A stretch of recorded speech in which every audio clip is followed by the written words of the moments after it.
Olá a todos, sejam muito bem-vindos. Meu nome é Igor Vitor e hoje nós vamos falar sobre renascimento, o período da renascença, como vocês preferirem.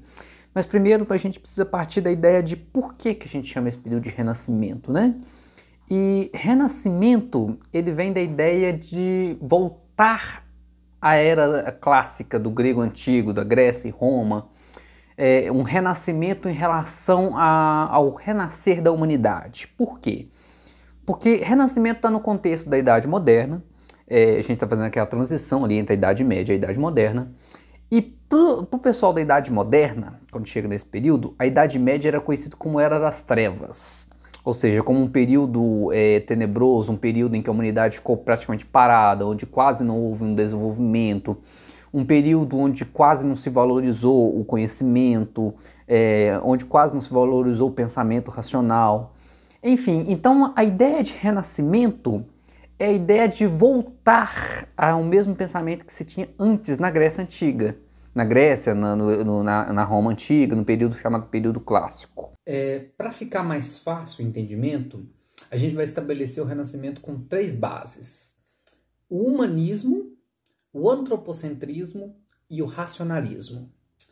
E vejam bem como é que essas três bases elas vão criar uma quebra muito grande com relação ao pensamento da Idade Média. O antropocentrismo, por exemplo. Antropocêntrico quer dizer o homem no centro de tudo.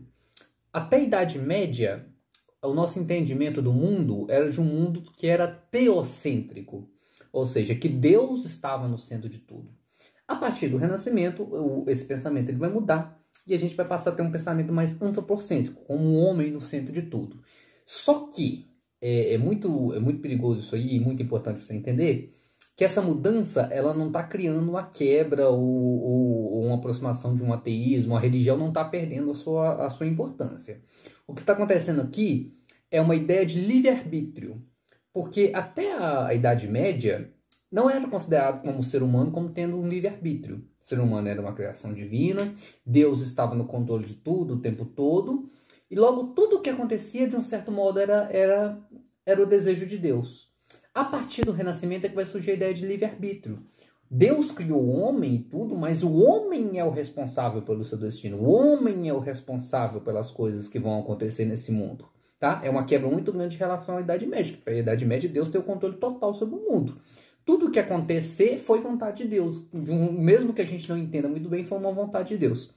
A partir do Renascimento, não.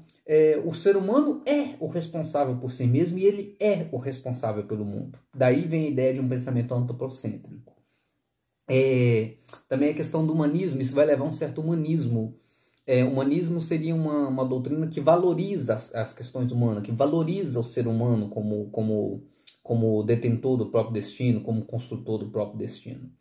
E também vai levar a um racionalismo, ou seja, uma busca por um pensamento racional. Mas certamente na área artística é a área em que o pensamento do Renascimento e o pensamento medieval vai ficar mais claro. Eu vou trazer um exemplo aqui que eu acho que é muito bom, na questão de uma pintura, por exemplo. Vou colocar uma pintura da Idade Média e uma pintura da Idade Moderna, para vocês verem a diferença.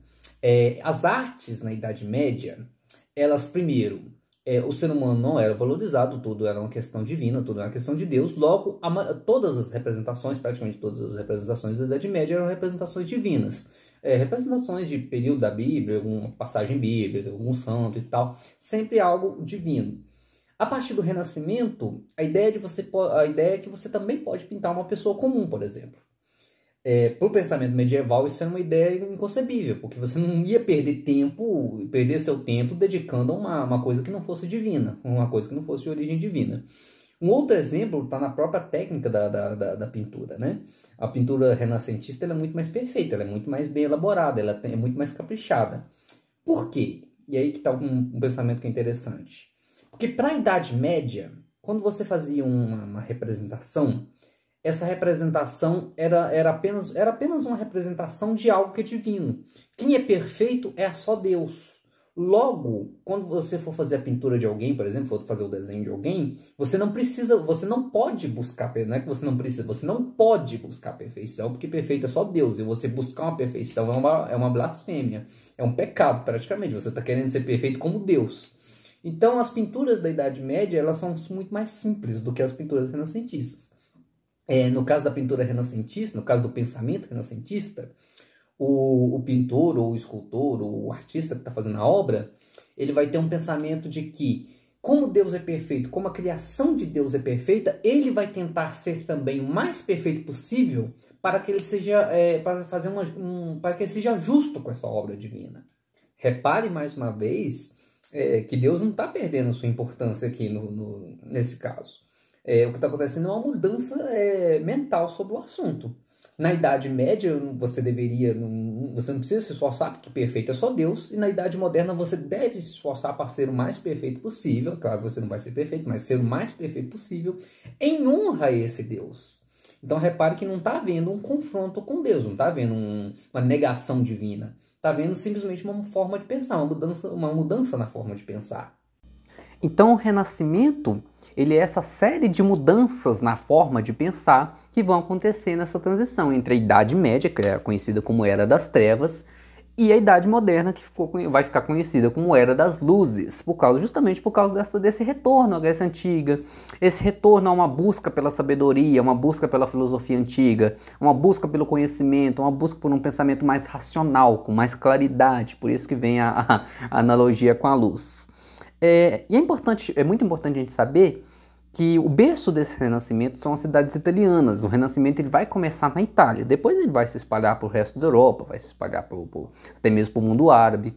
Mas o centro do renascimento vai ser a costa italiana. E por quê? Porque ali, onde hoje é a Itália, na Península Itálica, estavam as cidades mais ricas daquele momento. E na questão artística, toda vez que você tem um grande movimento artístico, toda vez que sobra espaço para arte, significa que aquela sociedade está bem economicamente. Então foi bem o que aconteceu. As cidades italianas eram as cidades mais ricas daquele momento. A gente tem que lembrar do contexto, da expansão árabe. As cidades italianas dominaram o comércio do Mediterrâneo. E a gente estava também na transição do fim da Idade Média para a Idade Moderna, a Idade Média com o feudalismo e a Idade Moderna vai vir a ascensão do capitalismo, né? Então a gente estava tendo naquelas cidades italianas os primeiros burgueses, aqueles primeiros homens que usavam o dinheiro para investir e investiam no comércio e ficavam cada vez mais ricos e tal. Então esses homens que vão financiar o Renascimento, que vão financiar esse retorno às artes.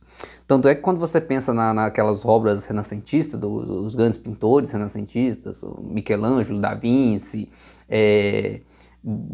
Bernini, são sempre pintores, escultores, são sempre artistas que vão ser financiados pelos chamados mecenas. E mecenas são esses homens, são esses burgueses que vão financiar essas artes. Seja por uma questão religiosa, porque eram homens religiosos e queriam, sei lá, uma obra de arte que representasse uma questão divina na casa deles. Seja por uma questão artística mesmo, uma questão de cultura mesmo. Eles tinham noção do que estava acontecendo. Então são esses homens que vão financiar esse renascimento. Por isso o renascimento vai surgir nas cidades italianas. Depois, mais para frente, vai se espalhar para o resto da Europa e para o mundo inteiro. Eu vou ficando por aqui, agradeço a todos. Gente, se não tiver ficado claro, deixa aí nos comentários que eu faço o vídeo de novo, tá? Eu ainda tô acostumando com essa ideia ainda, tá bom? Tiver alguma sugestão para dizer, pode colocar aí nos comentários, pode me procurar lá no Instagram, no Facebook, no meu WhatsApp, pode mandar a sugestão que tiver, tá bom? Então, muito obrigado e até a próxima. Fui!